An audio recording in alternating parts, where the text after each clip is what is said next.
Hello students, in this video we are going to do the project Control Relay using Digital Signal with our BNSS IoT Trainer Kit.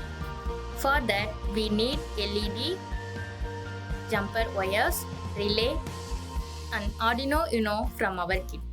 To do the project we need to create the circuit as per the schematic diagram. Connect the relay module pin and ground to Arduino pins D13 and ground.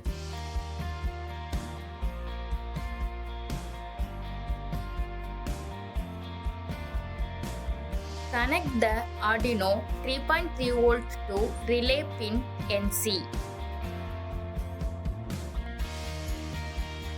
Connect the LED negative to Arduino pin ground. Connect the separate LED positive to relay pin COM.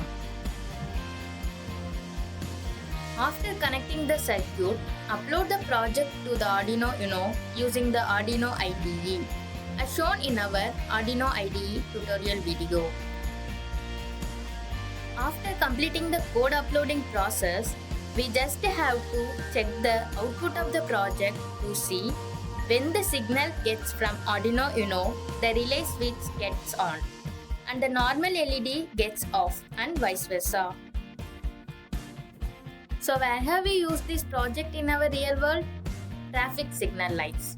In traffic signal lights, relays are used to control the lights. To ensure safety, both lights are never on same time. Thank you.